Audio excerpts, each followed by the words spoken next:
Hello, good evening, नमस्कार। Voyager 1 is back, यानी Voyager 1 से अब डाटा आने लगा है। यह वॉयेजर 1 जो है एक स्पेस क्राफ्ट है। यह 46 साल पुराना है। 46 साल पुराना मीन्स 46 साल पहले इसे लॉन्च किया गया। अभी भी यह उड़ रहा है और जा रहा है। अभी तक लगभग 24 अरब किलोमीटर यात्रा कर चुका है। 8 महीने पहले इससे कनेक्शन टूट गया था, लेकिन अभी यह स्थापित हो चुका है। यानी इसका चारों इंस्ट्रूमेंट जो यहाँ से अर्थ से कनेक्शन स्थापित करता है वह कनेक्शन स्थापित हो चुका है। क्लियर? चलिए, बड़ा इंटरेस्टिंग है। इसका न्यूज से शुरू करते हैं।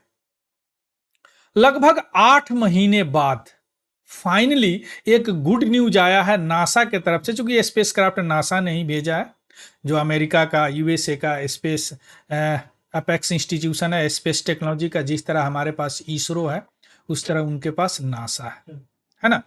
वॉयेजर 1 यह साइलेंट हो गया था नवंबर 2023 में। यानी इसका डाटा जो भेज रहा था वह डाटा को डिसाइफर नहीं कर पा रहे थे हम लोग। यानी जो भी डाटा कम्युनिकेशन टेक्नोलॉजी में आता है नॉर्मली वह 0 1 बाइनरी के फॉर्म में आता है, लेकिन यह बाइनरी के फॉर्म में डाटा नहीं आ रहा था, है ना।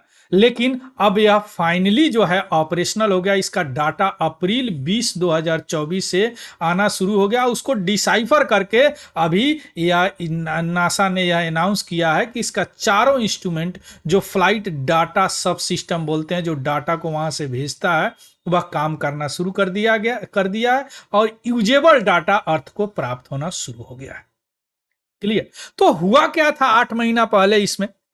देखिए, लास्ट ईयर जो नवंबर 2023 था, उसमें वॉयेजर जो है डाटा भेज रहा था, लेकिन वह डाटा अनइंटेलिजेबल था। यानी वह डाटा जो था डिसाइफर के लायक नहीं था। यानी नॉर्मली डाटा 0 1 बाइनरी फॉर्म में भेजा जाता है, उसको डिसाइफर नहीं कर पा रहा था, किसी और फॉर्म में भेज रहा था। चूंकि चार इंस्ट्रूमेंट में से कुछ इंस्ट्रूमेंट उसका काम करना बंद कर दिए थे, है ना। यह जो लेकिन अब यह डाटा भेजना शुरू कर दिया, तो इसलिए वॉयेजर इज बैक ऑनलाइन, है ना। अब यह जो स्पेस क्राफ्ट है, अभी यह लगभग इंटरस्टेलर टेरिटरी में, इसको अगर हिंदी में भी यही बोलते हैं, बट अगर हिंदी में अगर वर्ड खोजेंगे आप तो इसका मिलता अंतर तारकीय क्षेत्र, है ना। लेकिन इंटरस्टेलर हिंदी में बोलते हैं। अभी हम समझेंगे इंटरस्टेलर क्या होता है। यह अनचार्टेड यानी अज्ञात इंटरस्टेलर स्पेस में अभी भी यह फ्लाई कर रहा है, जो कि अभी अगर इसका दूरी की बात करें तो लगभग 15 बिलियन माइल्स अर्थ से दूर है या, और इसको अगर किलोमीटर में कन्वर्ट करें तो 24 बिलियन किलोमीटर अर्थ से है। इतना दूर कोई स्पेसक्राफ्ट अभी तक नहीं गया है, और यह 46 साल से उड़ रहा है। यह अपने आप में एक म्यूजिक है। अभी आप देखेंगे मैजिक है और म्यूजिक भी। अब देखेंगे क्यों म्यूजिक है, इसमें एक इस तरह का साउंड सिस्टम लगा हुआ। अब यहां पे आते हैं, यह जो वॉयेजर 1 है यह 5 सितंबर 1977 को लॉन्च हुआ। यानी 46 साल से यह उड़ रहा है। तो अब जब वॉयेजर 1 नवंबर में ऐसा कनेक्शन जो स्थापित होना बंद हो गया, यानी डाटा ऐसा भेजा जिसको डिसाइफर नहीं कर पा रहे थे, तो लोगों ने समझा कि 46 साल पुराना है, हो सकता है कोई मल फंक्शन हो गया है। लेकिन अचानक नासा के वैज्ञानिकों ने के काफी प्रयत्न के बाद उससे स्थापित हो चुका कनेक्शन। क्लियर? अब हम यहाँ पे थोड़ा सा, यहाँ पे कई कीवर्ड आ गए। इंटरस्टेलर टेरिटरी क्या होता है? मैंने इससे पहले स्पेस टेक्नोलॉजी में आप वीडियो चेकआउट कीजिए, मैं बताया हूं स्पेस क्या होता है, यानी स्पेस किसको बोलते हैं। थोड़ा सा समझिए, तब यह समझ में आएगा कि इंटरस्टेलर यानी अंतर तारकीय क्षेत्र क्या होता है स्पेस में। स्पेस के बारे में जो स्पेस जो है उस वीडियो में बता चुका हूं, फिर एक बार थोड़ा सा बताता हूं, चूंकि यह नहीं समझेंगे तो यह न्यूज नहीं समझ में आएगा। जो यह या 100 किलोमीटर से नीचे अर्थ और इसके ऊपर जो होता है, इसी को स्पेस बोलते हैं। मीन सी लेवल से यह मापा जाता है, स्पेस बोलते हैं। यानी इसमें अगर कोई क्राफ्ट उड़ता है, क्राफ्ट मीन्स डायनेमिक जो चीज उड़ते हैं उसको क्राफ्ट बोलते हैं। इसको बोलते हैं स्पेस क्राफ्ट, और नीचे इसके जो उड़ता है उसको बोलते हैं एयरक्राफ्ट। ध्यान रखिएगा। और यह जो इमेजिनरी लाइन है इज ए गिवन बाय, इन्होंने कर्मन, जोसेफ कर्मन साहब दिए थे, इसलिए इसको कर्मन लाइन भी बोलते हैं, कर्मन लाइन भी बोलते हैं। और यह जो है 1900 में उन्होंने दिया था कर्मन लाइन, इसको एज ऑफ स्पेस भी बोलते हैं, यानी इसके इधर यहां से स्पेस शुरू होता है। यह सबके लिए फ्री है, या ओपन स्पेस ट्रीटी में बताया गया। अब जो यह स्पेस जो है इसको भी 5 रीजन में बांटा गया है। यह इंटरनेशनल स्पेस स्टेशन है जो 400 किलोमीटर पे घूमता रहता है। एनी टाइम साइंटिस्ट जाते हैं, माइक्रो ग्रेविटी एक्सपेरिमेंट इसमें करते हैं। यहाँ ग्रेविटी कम होता है, जैसे आप दूरी बढ़ाएंगे ग्रेविटी फोर्स कम होता है, गुरुत्वाकर्षण कम हो जाता है। अब जो स्पेस, इस रीजन को भी कई भागों में बांटा गया है। पहला भाग जो है उसको बोलते हैं जियो स्पेस। जियो स्पेस मीन्स होता है कि वह स्पेस जो अर्थ के नजदीक हो, यानी मोटा मोटा बोलिए कि अर्थ के ग्रेविटेशनल फील्ड के अंतर्गत हो। नॉर्मली जो सैटेलाइट जो है, जो अर्थ ऑब्जर्वेशन होता है, नेविगेशन होता है, कम्युनिकेशन होता है, वह जियो स्पेस में ही डाला जाता है ना। जैसे मान लीजिए कि यह हमारा अर्थ है, अब अर्थ पे अगर सैटेलाइट कुछ डालेंगे तो यही इसके ग्रेविटेशनल फोर्स के अंतर्गत ही डालेंगे, है ना। क्लियर। अब हम आते हैं कि उसके बाद आता है सिस लूनर स्पेस।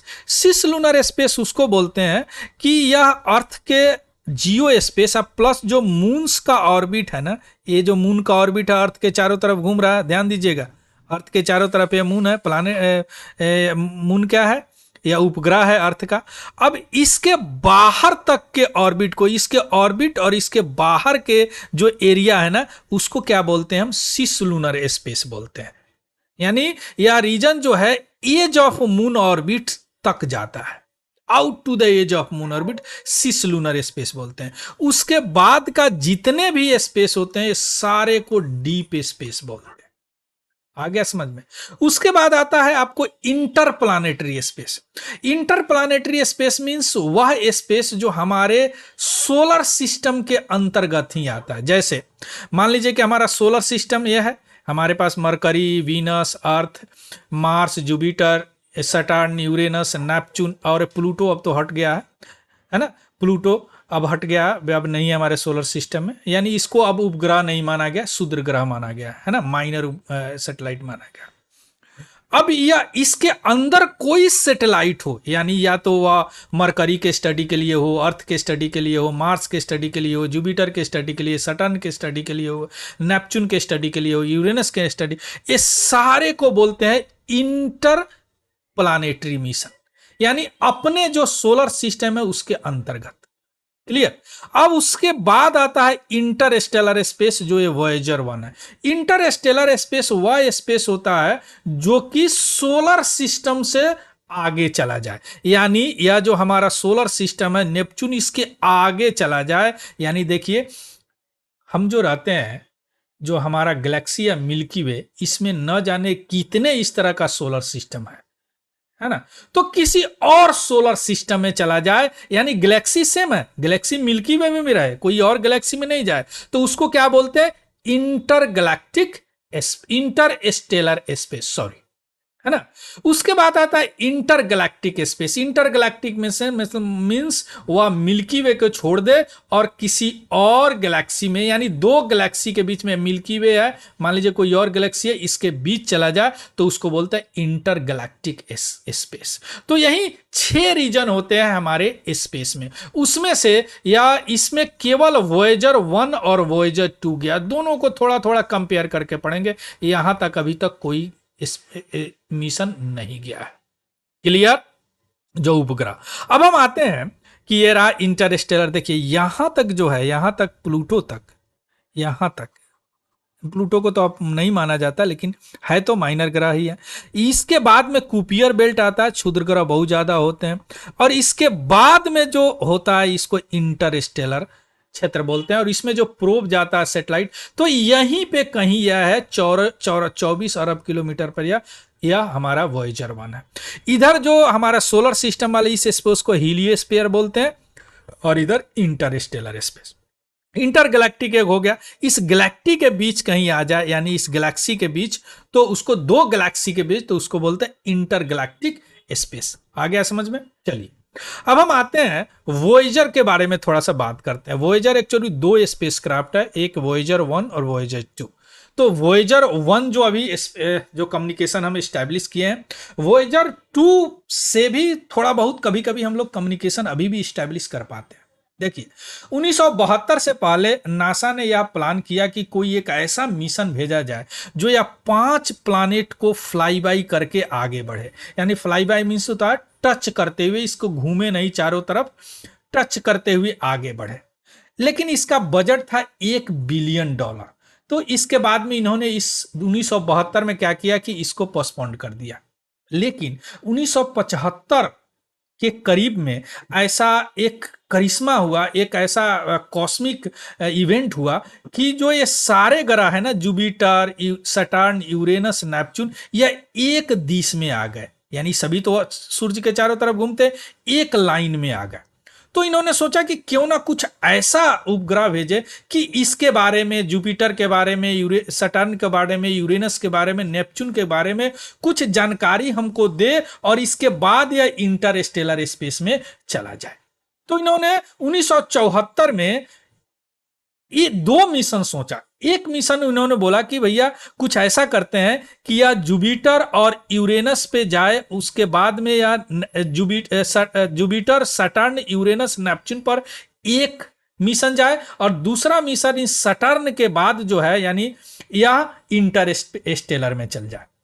तो उसके लिए इन्होंने चूज किया वोएजर 2। वोएजर 2 को इस पाथ में दिया कि यह पहले क्या जाएगा, जुपिटर पे जाएगा, सटर्न पे जाएगा और उसके बाद में है ना, दो मिशन इन्होंने शुरू किया। पहला वोएजर 2 सबसे पहले लॉन्च किया 20 अगस्त 1977 को, ध्यान से समझिएगा। उसके बाद में वोएजर 1 लॉन्च किया, ठीक 15 दिन के बाद, 2 वीक के बाद वोएजर 1, जिस पे अभी यह न्यूज है। उनका ऐसा प्लान था कि दोनों स्पेसक्राफ्ट का ट्रैजेक्टरी यानी पाथ इस तरह सेट किया जाए कि वोएजर 1 जो है जुपिटर और सटर्न को टच करने के बाद वह इंटरस्टेलर में चला जाए और वोएजर 2 जो है इसके बाद यूरेनस और नेपच्यून को टच करे। दोनों सही सलामत कर रहा है। यानी इनका प्लान क्या था, वोएजर जो 1 है, वोएजर जो 1 है यहां से हमने अर्थ से भेजा। वोएजर जो 1 है या जुपिटर और सटर्न को टच करने के बाद इंटरस्टेलर चला जाए, जबकि वोएजर 2 जो है या क्या करे, सटर्न के बाद यूरेनस जाए, उसके बाद नेपच्यून जाए, तब वह इंटरस्टेलर में जाए। इसी प्लान पर उन्होंने काम किया और दोनों को छोड़ दिया। सबसे पहले उन्होंने वोएजर 2 लॉन्च किया 20 अगस्त को 1977 में। उसके बाद वोएजर 1 लॉन्च किया 5 सितंबर 1977 को है। तो 15 महीने के बाद क्या हुआ कि वोएजर 1 जो वह जुपिटर पे पहुंच गया 5 मार्च 1979 को। उसके बाद में वोएजर 2 पहुंचा 9 जुलाई 1979 को। इस तरह यहां से लॉन्च किया। सबसे पहले 5 मार्च को जुपिटर पर यह पहुंचा वोएजर 1, उसके बाद 9 जुलाई को यह पहुंचा। ठीक, इसके बाद में दोनों स्पेसक्राफ्ट यहां यूरेनस, सटर्न पे पहुंचा। दोनों सटर्न पे या जो पहुंचा वोएजर 12 नवंबर 1980 को या 81 को। इसके बाद में जो है वोएजर 1 को डायरेक्ट इंटरस्टेलर में भेज दिया गया और इसको यहां से रीडायरेक्ट किया गया कि भैया सटर्न को आप स्टडी करो, फ्लाई बाई करो, उसके बाद नेपच्यून को करो, उसके बाद में आप जाओ। तो यह 24 अगस्त को 86 को यूरेनस पे पहुंचा। उसके बाद में यह 25 अगस्त 1989 को यानी 25 अगस्त 89 को या नेपच्यून पे पहुंचा, देन या इंटरस्टेलर में गया। इस तरह किया है।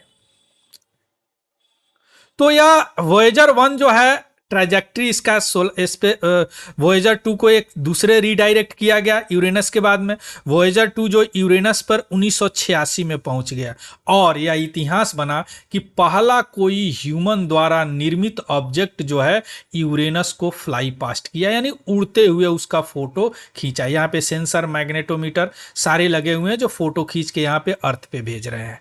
जबकि सटर्न के बाद क्या हो गया, यह जो है डायरेक्ट वोएजर 1 जो है इंटरस्टेलर में चला गया या यहां पे गया यूरेनस पे गया, है ना।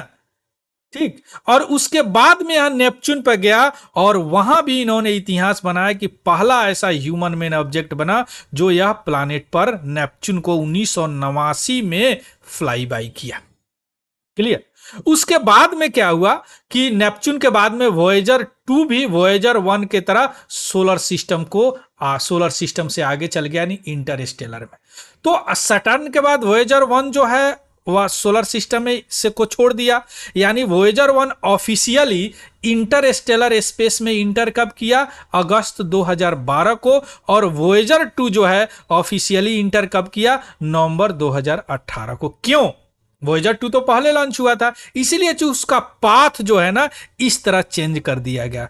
यहां से ही डायरेक्ट इंटरस्टेलर में चला गया और यहां से यार यूरेनस गया, इसके बाद में नेपच्यून गया। तो अगर आपसे कोई पूछे कि नेपच्यून पर पहला कौन सा ऐसा मिशन है जो फ्लाई पास्ट करके निकला है, और यहां पे इन्होंने जुपिटर सब पे, यूरेनस के बारे में बहुत सारी जानकारी दिया, नेपच्यून के बारे में बहुत सारी जानकारी दिया, यहाँ पे जुपिटर पर तो इन्होंने यहाँ का जो मून खोजा, जो आईओ होता है सबसे बड़ा, है ना। तो ये सारी चीजें इन्होंने किया यहाँ पे। क्लियर। अब यह इतना दिन से उड़ कैसे रहा, इसको फ्यूल कहां से एक तो यहाँ पे 175 साल के बाद जो अलाइनमेंट मिला उसका ग्रेविटेशनल फोर्स इसका काम कर रहा है अर्थ का। दूसरा बात कि इसमें एक छोटा सा न्यूक्लियर पावर प्लांट भी रखा गया है, जो पावर प्लांट उसमें प्लूटोनियम डीके होते हैं और रेडियो एक्टिविटी से या रेडियो एक्टिव डीके होते हैं, हीट मिलता है जिससे इनको एनर्जी मिलता है। क्लियर। इसके अलावा दोनों वाइजर में एक माइक्रोफोन लगाए गए हैं, फोनोग्राफ गोल्डन। अब फोनोग्राफ क्या करते हैं, 12 इंच का डिस्क है, जहां से गुजरते हैं वहां के साउंड को कैप्चर कर रहे हैं, है ना। यानी अगर कोई एक्स्ट्रा टेरेस्टेरियल लाइफ हो, जैसे एलियन वगैरह कहीं पे हो, तो उनका भी आवाज जो है यह कैप्चर कर ले रहा है ना। तो आने वाला समय में हो सकता है कुछ ऐसा चीज और क्लू हमको मिल जाए कि वहां पे भी एलियन हो या कोई एक्स्ट्रा टेरेस्टेरियल लाइफ एग्जिस्ट कर सकता है जो हमारे टेरेस्टेरियल सोलर सिस्टम से आगे है। क्योंकि यही दो स्पेसक्राफ्ट है, वोएजर 1 और वोएजर 2, जो इंटरस्टेलर स्पेस में गया है। याद रखिएगा, आप समझ गए इंटरस्टेलर स्पेस क्या होता है। इस तरह का फोनोग्राफ लगा हुआ है जो आवाज को रिकॉर्ड कर रहा है, गोल्ड प्लेटेड है। Clear. So this is all about the news. तो आपने यहां पे क्या सीखा, वोएजर 1 कम बैक हो गया है, ऑनलाइन डाटा आ रहे हैं, 01 में डाटा हम डिसाइफर कर पा रहे हैं, है ना। या क्यों ऐसा हुआ था, चूंकि 8 महीना पहले या बंद कर दिया गया, बंद हो गया था, डाटा आ रहा था, हम डिसाइफर नहीं कर पा रहे थे, कुछ मल फंक्शन हो गए थे। साइंटिस्ट ने फिर इसको सॉर्ट आउट किया, डाटा आना शुरू हो गया। यह 46 साल से ईयर से यह उड़ रहा है ना। ह्यूमन मेड सबसे पहला ऑब्जेक्ट है कि इतना दिन से 24 अरब यानी 14 बिलियन किलोमीटर यहां से अर्थ से पहुंच चुका है अज्ञात जगह पर, इंटरस्टेलर। तो आप समझ गए स्पेस का 5 रीजन हमने बताया, geo space, cislunar space, deep space, interplanetary space, interstellar space और इंटरगैलेक्टिक स्पेस। इसमें से इंटरस्टेलर स्पेस में, इंटरस्टेलर स्पेस में अभी तक V1 गया है, वोएजर 1 और वोएजर 2। सबसे पहले कौन गया, V1 गया, उसके बाद में V1 2 गया, या 2012 में गया या 2018 में गया। जबकि लॉन्च सबसे पहले अगस्त में यह हुआ था और सितंबर में यह हुआ था 1977 में। लेकिन यह जो लेट इसलिए हो गया क्योंकि यह दोनों सैटर्न तक साथ में गए, उसके बाद में जो वोएजर 1 है डायरेक्ट इंटरस्टेलर चले गए, जबकि यह सैटर्न के बाद में या यूरेनस और नेपच्यून होते हुए इंटरस्टेलर स्पेस में गए। Clear. So this is all about the news. इसका पीडीएफ हमारा Telegram channel Tiwari general study पे आपको मिल जाएगा, वहां से उसको देख लीजिएगा और उसको भी ज्वाइन कर लेंगे, है ना। अगर यह इंफॉर्मेटिव लगा हो तो प्लीज लाइक शेयर सब्सक्राइब और मुझे कमेंट करके जरूर बताएंगे। So thank you, have a good day and happy learning. Thank you very much.